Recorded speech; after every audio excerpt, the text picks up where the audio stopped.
Hello everyone, and thank you for joining us for this Masters of the Arts program. I'm International Grandmaster Yasser Seirawan, interviewing today Harry Benson and the Kings and Queens exhibit. Harry, it's great to have you on our program. Honored. Pleasure.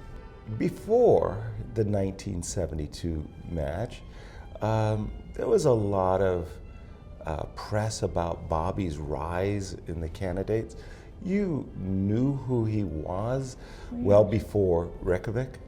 Well, I went to Argentina. Oh, for his match with Tigran Petrosian beforehand. That's right, and I got to know Bobby then. Oh. So we did walk around Argentina in the wee small hours in the morning. He kept crazy hours, right? Yes, we'd walk and just walk and walk. And he wanted to hear things like Muhammad Ali, how he trained. Right. And nuclear disarmament. Talk about nothing. Everything except chess. Everything about chess. Anybody that came over and spoke to him, Right. that was a great move you did.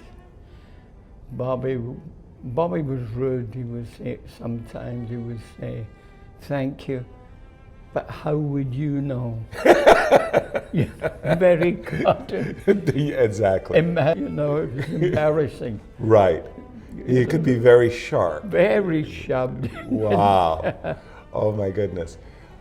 You went to Reykjavik for Life magazine, Yes. Is that right? And one day there were horses in the distance. Right. Wild horses, and they were getting closer. And Bobby would say, Harry, it looks dangerous. I say, you're all right, Bobby. And they came up slowly, and Bobby's sitting down, and one horse came up and touched him. And it was a special moment, and Bobby said, Harry, it likes me. And I said, Bobby, it loves you. We went back the second night, and the horse came over again. Then we went a few nights later. We never found the horse again. Oh. And that's what I think a still photograph is a moment gone forever. But with Bobby and the horse, I knew it was special. And he had a love for animals. I remember in Argentina, a dirty old sheepdog came over to him, and the dog kissed him in the arm. And Bobby kisses it in the mouth. Oh no. Yes, Oh, I've got no. a picture of it. Oh, yes, wow. Sure. So Oh, he wow. loved animals.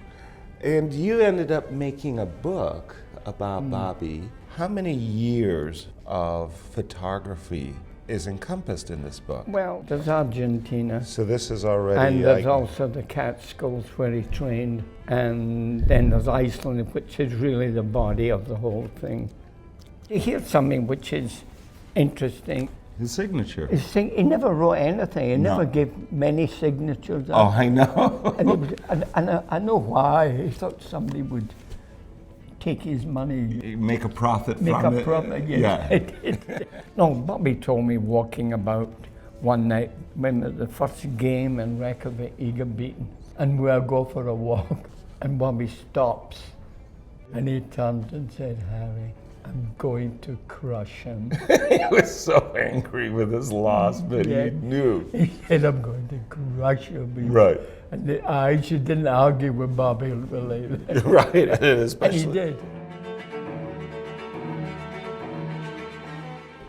That was an extraordinary time. 1972 was the height of the Cold War.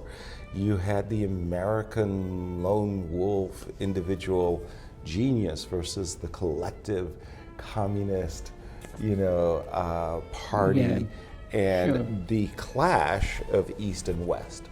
Having said that, we are living again in a separate time. We've got this thing called the internet, which connects people from all over the world. We had the PBS show with Shelby Lyman in 1972 covering the match. Now we're going to have the internet, and anybody who wants to watch the match in real time can. So while I think it's going to have an incredibly broad reach, it's not going to be this mainstream front page newspaper article. But for chess lovers, couldn't ask for anything better. Your very earliest meeting, if you can remember, what happened that allowed you to win his confidence? I think in his heart, or in his soul, he was a bit of a show. Ah, so he wanted Yes. the photographer to... He liked the idea a life photographer was paying all this attention to him. Okay, so a little bit of vanity came out. Oh, yes. Yeah. I mean, there's vanity there. He's opening up everything Right. to you, you know? Harry, in 2012, you had an exhibition here at the World Chess Hall of Fame, Bobby Fischer, icon of icons, and now here we are, and you got an exhibition, Kings and Queens. I am pleased that I was able to do one on Bobby Fischer, on one person. And this is self-serving, but it did give you a look at another side of him. The reports about him was a recluse, unpleasant, Hermit,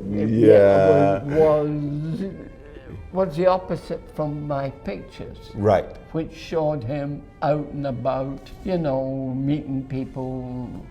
And my pictures are right. Right.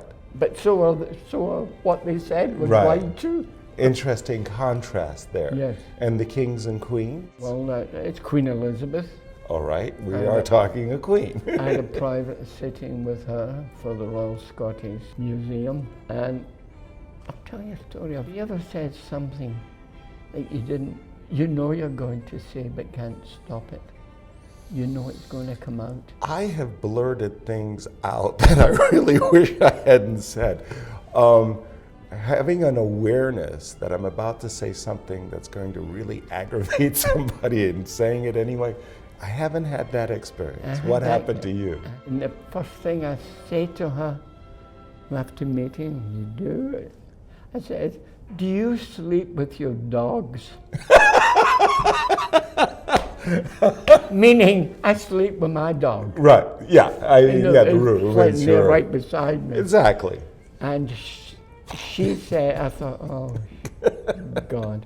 And she says, no, because they snore. Which means she knew.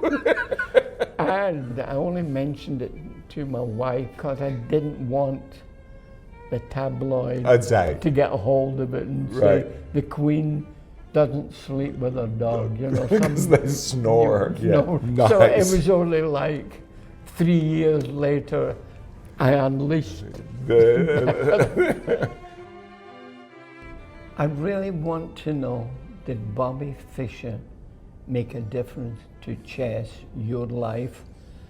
Yes, across the board. First of all, I got swept up in the whole Bobby Fischer mania with the newspapers, the TV. So I thought chess was a kid's game that you just played. I had no idea there was a world championship in a series of progressions and titles and things like that. So in 1972, I was 12, I got swept up in that, and my academic career just got diverted. I got bitten by the chess bug. Bobby inspired not just my generation here in the United States, but overseas as well. And I remember very vividly a story, a grandmaster from the Soviet Union, Lev Sakis.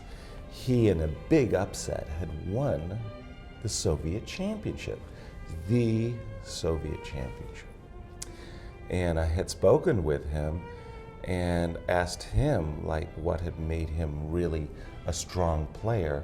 And he said, well, I memorized the games of Bobby Fischer. And I would just like, it threw me back because no, you can't do that. he's an American. You are a Soviet. You can't study. Belongs to him. Yeah, or us. You can't study Bobby's work. And I had this horrible, horrible, horrible feeling throughout my entire career that Bobby was destined for untold greatness, that he was going to elevate the world of chess to a height beyond our imagination, and he stopped. Never happened, I know. And you know, you kind of say, here we are, but where we might have been. Bobby would be absolutely delighted about the St. Louis Chess Hall of Fame. Thank you very much. And it's so much. For more information, go to worldchesshof.org about Kings and Queens exhibit and all the exhibitions here at the World Chess Hall of Fame.